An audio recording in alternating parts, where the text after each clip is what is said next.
A reading from the book of Isaiah. Learn to do right, seek justice, defend the oppressed. Take up the cause of the fatherless, plead the case of the widow. Please rise for the reading of the gospel.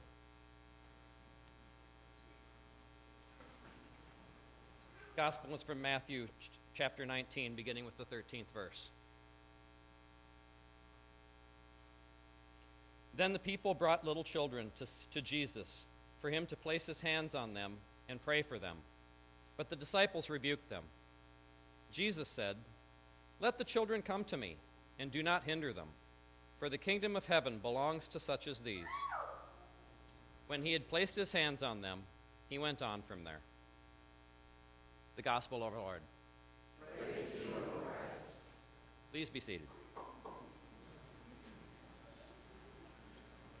Good morning, everyone. Good morning.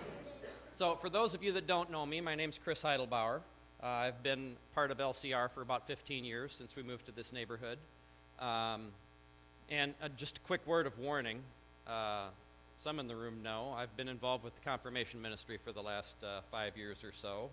So I'm used to preparing lessons that run about 45 to 60 minutes.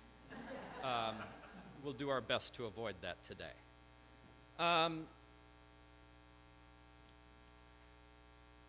So, does everybody remember when you were a kid and there was that one house in the neighborhood where everybody went to play? Or maybe as an adult, you wanted to be that house for your kids and their friends. You want to know where your kids are. You want to know what's happening in those moments. You want to hear those stories about everyday life watching from the sidelines. But most importantly, you want to share in that energy. That's really what's been built in a small village in Malawi. The entire time we were on site in Malawi, whether we were having official camp programming or not, the kids would congregate at our house.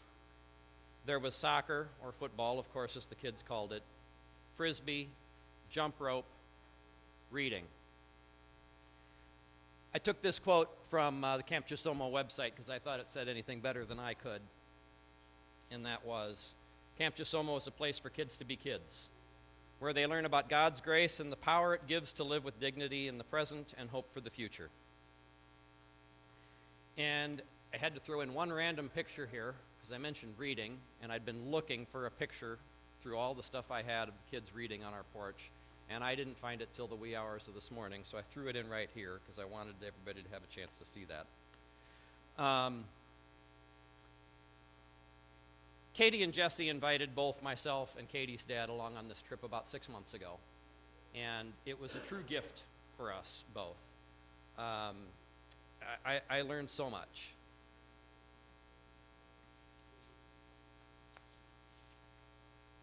I've got only one video I'm going to show you this morning, and that's of some kids playing soccer out in the field. Pay special attention to that soccer ball.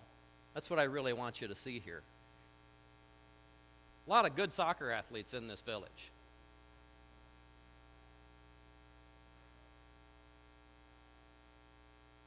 But I also want you to notice some things about that ball. Does it look quite right? That ball is made of wound-up grocery bags tied off. It worked pretty well. But it was born out of necessity. So for years I've heard stories from Malawi, from Katie, from Jesse, from Adam, and from others. And so many pieces of them just didn't connect for me.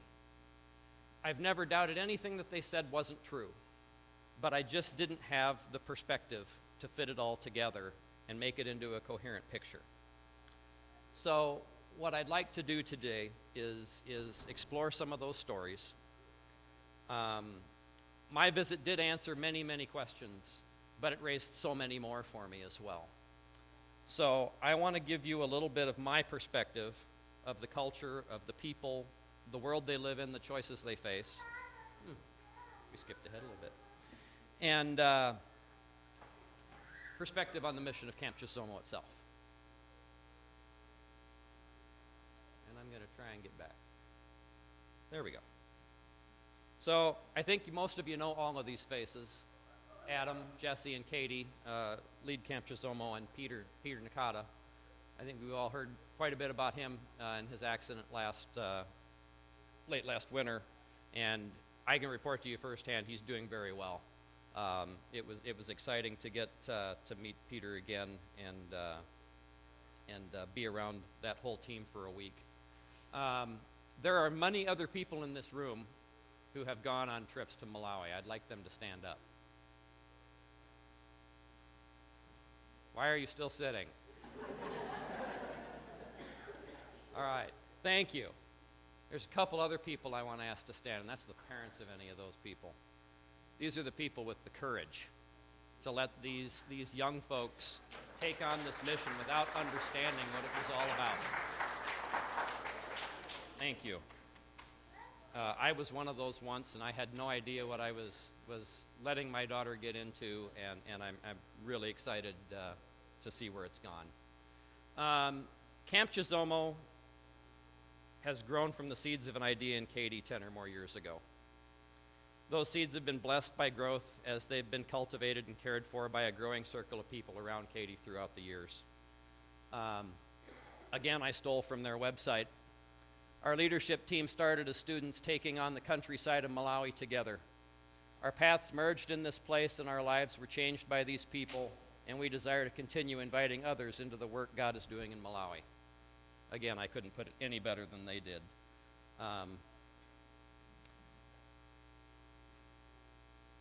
It's not always been an easy partnership. Today, Camp Chisomo is an independent 501c3. It's partnership between the leadership team here in Marion, a growing and vibrant staff in Malawi, and the members and chiefs and children of this village. It's not always been an easy relationship. We got to meet with folks around the village, the chiefs a couple of times, and there was mention of past struggles, but also an affirmation of the shared vision that they have for the children of the village.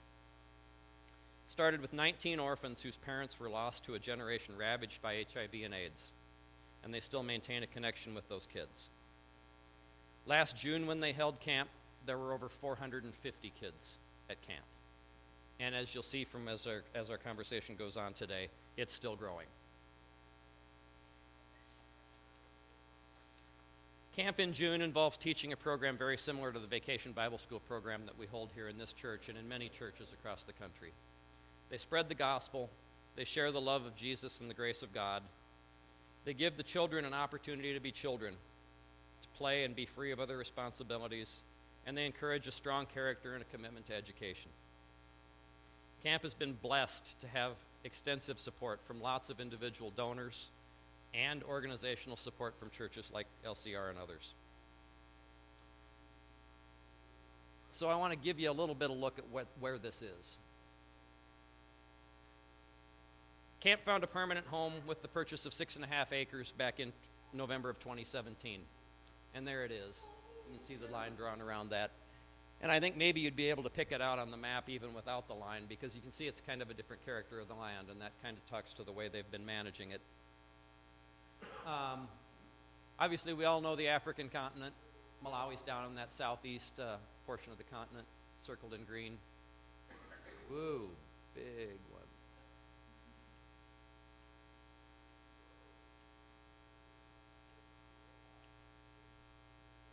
So yeah, there's a closer look at Malawi.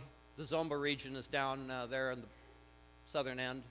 Zomba is both a district and a city, much like a county and a county seat. There's a closer look there. The city of Zomba is 105,000 people. It is 16 miles from camp, and that's over an hour's drive. Over into the little call out there that we'll see in the next map, you see a little bit of a mountain to the left, and that S-143. There's a little trading settlement there called Pew Pew. There's a closer look at it, and again, there's camp.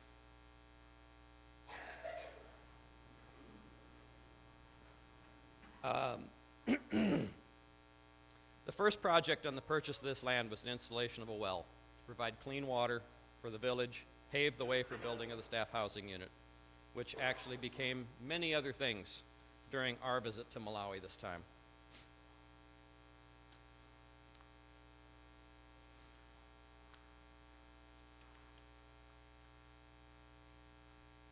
Here's the staff housing unit that was just completed. We were the first group to be able to stay in it.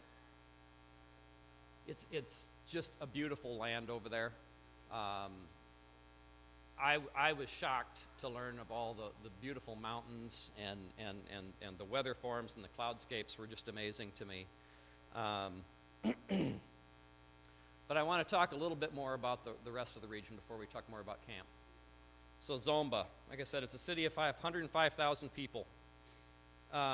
It has a medical, government, retail, lots of services, some manufacturing, and a sprawling market. Here's a look at the Zomba post office. That's a furniture store on the side of the road. You'd see stores like that, obviously with furniture. You'd occasionally see one with caskets, fruit, vegetables, sometimes prepared food stands. That gentleman made me a pair of pants. I didn't wear them today, but we'll do that another time. Kind of a look at the market and some of the scenery in the background. You'll notice just about everything in these areas is in English. English is the official language of the government in Malawi, and it's spoken widely in the city, but out in the villages it's not. That's one of the things that camp is bringing to this region. Some of them amazed me. We were sitting reading books, and some of them were both in Chichewa and English on the opposing pages. And I'd try to read along with the kids. I'd read the English, they'd read the Chichewa. And one of the kids just walked up and started taking the English part from me. Kind of blew me away.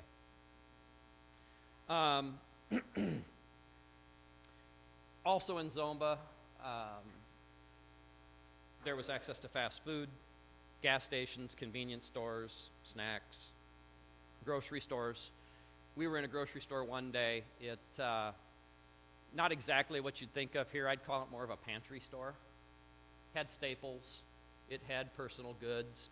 No meat, no vegetables, nothing, little bit of a cold section and frozen, but not very much. But the thing that was unique about our trip to the store that day was that they were literally having rolling power outages through the store. The lights would go out. They'd come back on, the refrigerators would go out. They'd come back on, the cash registers would go out. There's no air conditioning to start with, but it was getting warmer in there. It was a hot day, and everything was clogged up at the registers, and they really didn't have a plan for getting us out of there or getting us checked out, but kind of waded through it, moved on. It was what it was. At every stop in the city, we were often pursued aggressively by food vendors, craft vendors, or just people looking for a handout. And, some of that was attributed to the fact it was pretty obvious we were outsiders, but if you kind of stood back and watched, you could see it going on around as well.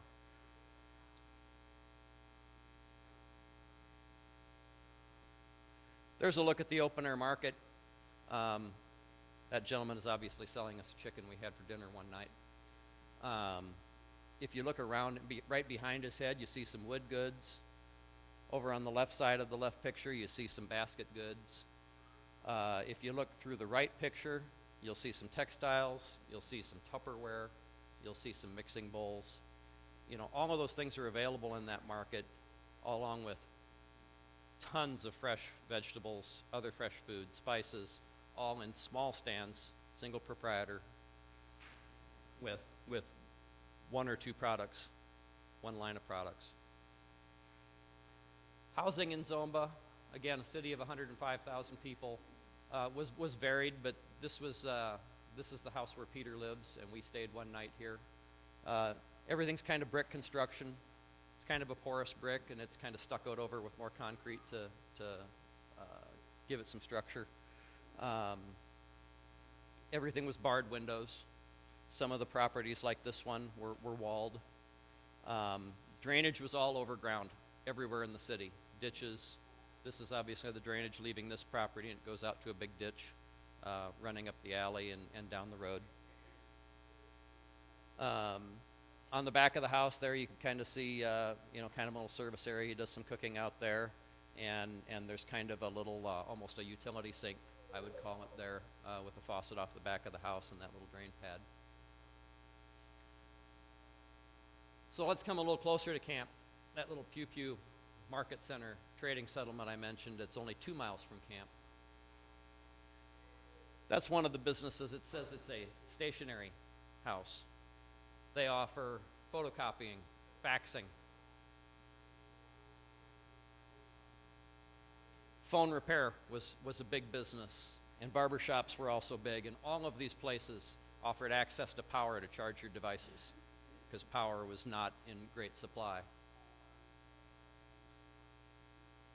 We got a couple clicks again.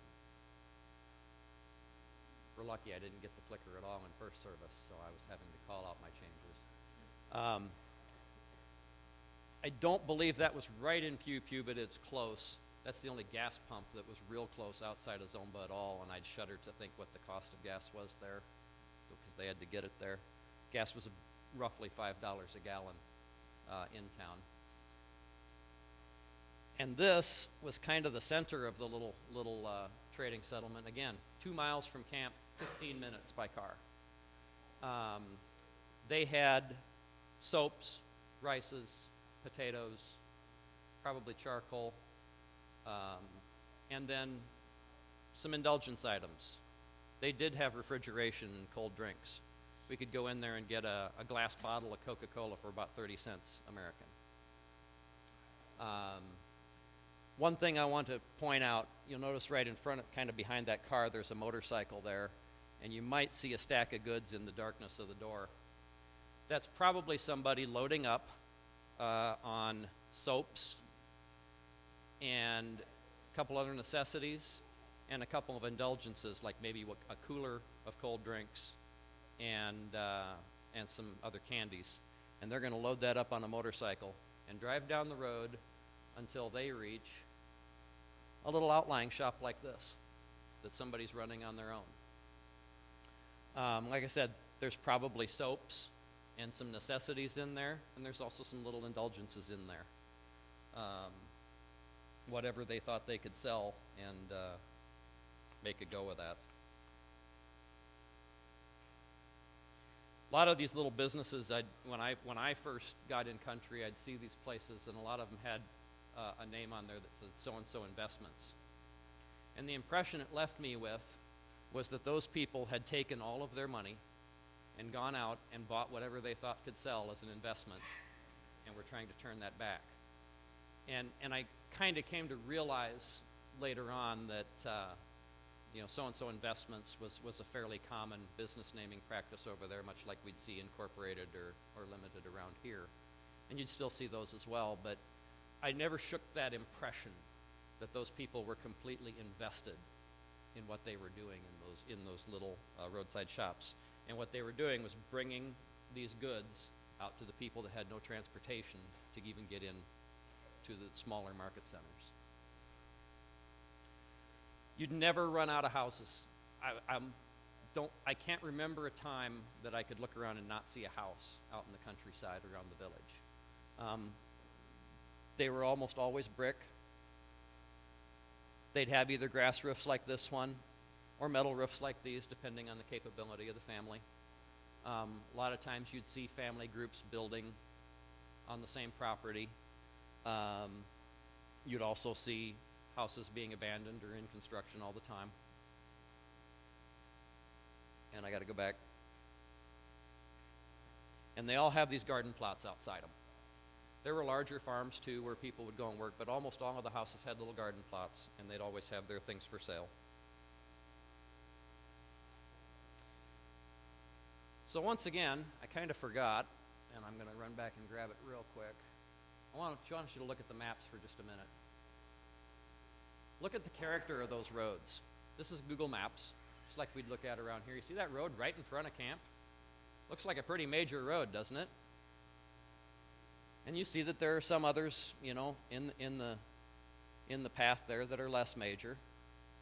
Well, I want to show you that actual road.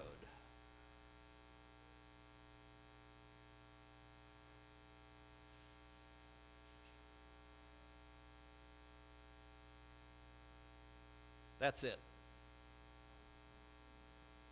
And that is not what I would say was the least maintained or lowest class of road either. But that is that supposed main road on the map that runs right in front of camp. And that is why these places that are so close take so long to get there. Gonna breeze through, there's another couple things on daily life. Like I said, there's no refrigeration. Laundry and dishwashing is done by hand in the homes. Access to machines for that and power would be prohibitive. They've got access to soap. They've got decent tubs and buckets to do that all in. This is primarily cooking. Pretty cool little tool there on the left. It's kind of like almost two wash tubs, one upside down, one above, and it's got a nice ceramic vented base in it. Build a beautiful charcoal fire in that. What you can't see is that the far side of it is vented at the bottom, so if you turn it to the wind, it'll just catch all the wind and keep your fire stoked up. And a pretty reasonable meat grill there too. I mean, those were consistent with what I saw in a number of places. Did in the city where there was power, you'd see small electric hot plates. Once I saw a microwave oven. Talk briefly about education. We did send a team to gather some information in the schools one day. Primary school is available both publicly and privately. Primary is considered what we'd consider 1st through 8th grade. They call it standards 1 through 8. Secondary school is tuition-based, equivalent of grades 9 through 12. One of the things that our team brought back, so this particular school they visited, they had a 1st grade enrollment of 610 students. They had an 8th grade enrollment of 65. Lots of reasons for that. It includes that if families know they can't afford secondary school, maybe they won't finish primary school. If they need those children to contribute to the family income, they might not finish primary school. And you can see it drops off pretty fast. In the classroom, all sorts of different subjects and learning materials on the wall. That's the headmaster's office. What he's pointing at there are those numbers I was just talking about. They actually have them graphed for the last month, for the entire year by month on that wall. But you can kind of see the character. I mean, there's tons of information there on that wall if we drill into it. Really good things they're trying to do, but you can also see the character of what's going on there. Little bit on infrastructure. Currency. The Malawi kwacha, 750 to the US dollar. The biggest bill they make is 2,000 kwacha, or about $2.75. That's the biggest bill in their system. Most goods are bartered for in the markets. Talk electricity for just a minute. Only 12% of the country has access to electricity. Even in Zomba City, I was told only about 30 to 40% of the homes were connected. And you can see, as you're around there, how where the infrastructure ends. Total generation capacity in Malawi is half of what Palo puts out.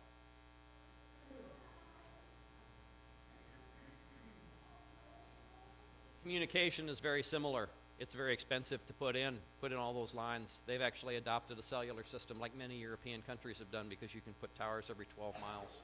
And communication is proliferating in the country.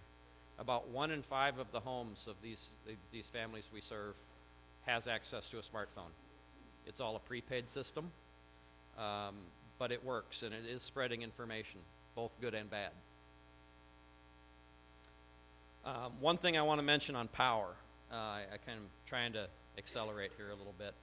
A lot of what you'd see driving around in a lot of these places is during the day outside of these homes, you'd see a wire running out the door in a solar panel that was maybe about the size of a piece of paper on up to about the size of 6.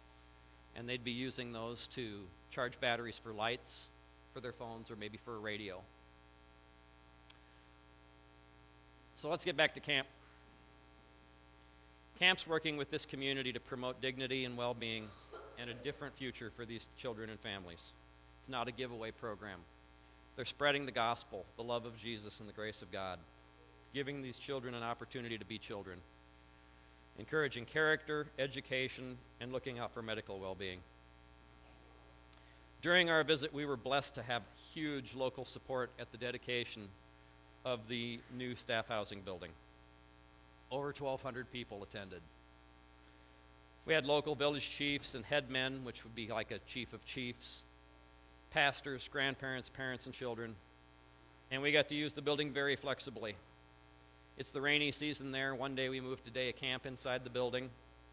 We also moved part of the dedication ceremony into the building. Started out with enough people that just a few enough people we could fit everybody in there, and by the time we were done, we had 3 times that many people outside.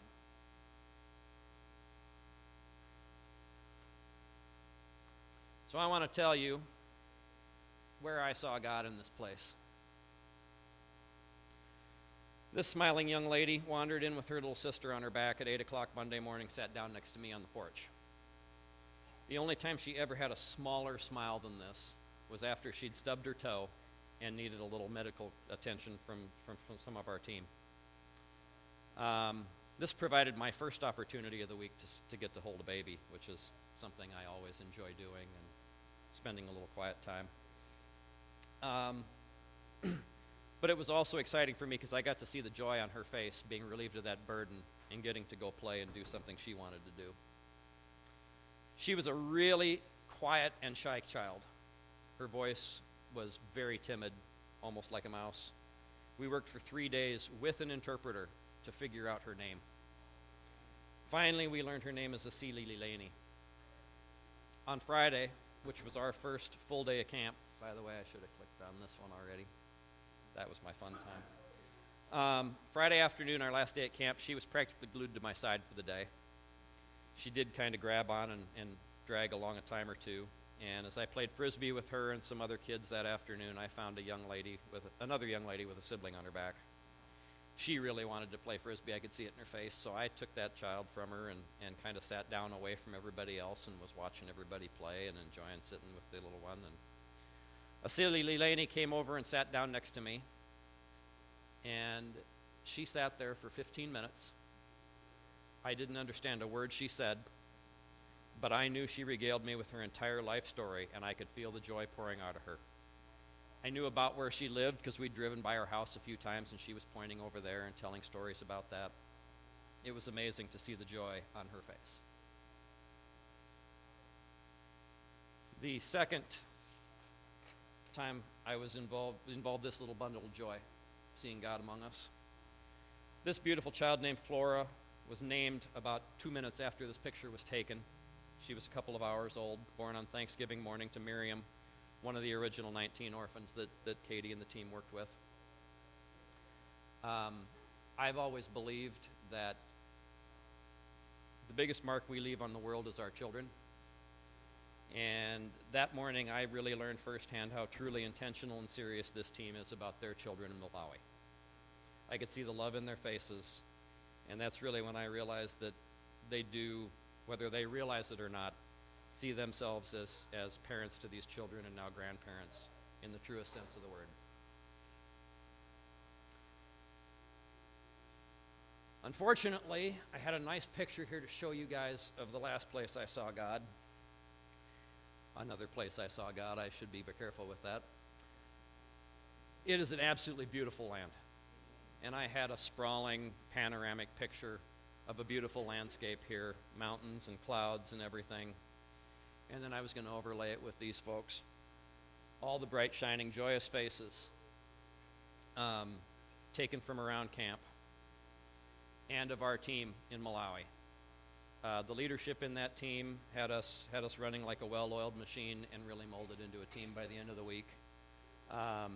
You can see Peter there in the back, Katie, Kaylee Akins, Jesse, Freisha. He comes and spends the weeks with us. Comes with the van to drive us and spend the week in camp programming.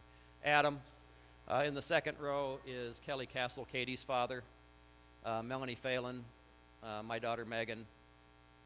Front row is Douglas Zienda, new addition to the staff in Malawi. Really wonderful with the kids, outreach on medical and education. Myself and Katie Thule. It was an amazing week. I knew some of these people when I went. I didn't know them all, and I'm really excited to have gotten to know them better and spend a week with them. So what's next for camp? Camp has a very bright future and big plans. The next building project for camp is an open-air pavilion. Along the lines of what we did twice in the house, it would be great to have a shelter for programs to get out of the sun, out of the rain, allow the kids to do programming, expand into adult programming.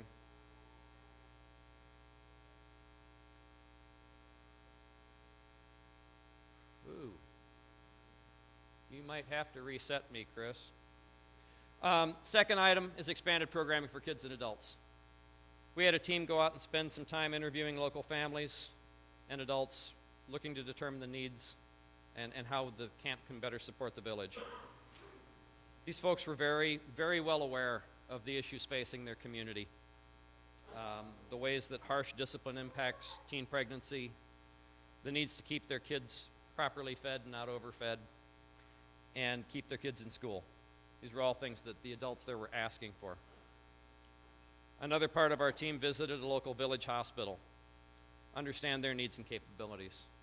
They're looking to put a medical clinic in the campus in the long term. And don't forget the programs that are already there. Ooh, cool, you got me already. They have the secondary school tuition support, the bicycle program, the support of medical things that are ongoing, and their staff in country. Last thing I have for you are the things I learned or remembered this week. Best way to learn a child's name is to play Frisbee. When you've got 25 kids standing around with Frisbees, they're all yelling that kid's name. My name and Kelly's was a Bobo or a Go-Go, grandparent. There is always love to go around. And finally, joy and dignity and hardship are all human constants, but the proportions in which they occur or not. The joy that I saw on the faces of those children, of the adults around, was unparalleled. Will you join me in prayer to close? Father, thank you for bringing me to the story of Camp Chisomo. Father, open our eyes to a perspective where we see ourselves as part of your world and that we have a great role to play in it. Remind us all that love and joy and dignity are part of your plan for everyone. I pray that your word offers strength, hope, and opportunity in Malawi, as well as among us all here. We thank you for the vision and committed effort that the leadership, staff, and supporters of Camp Chisomo bring to life every day. In your name we pray. Amen.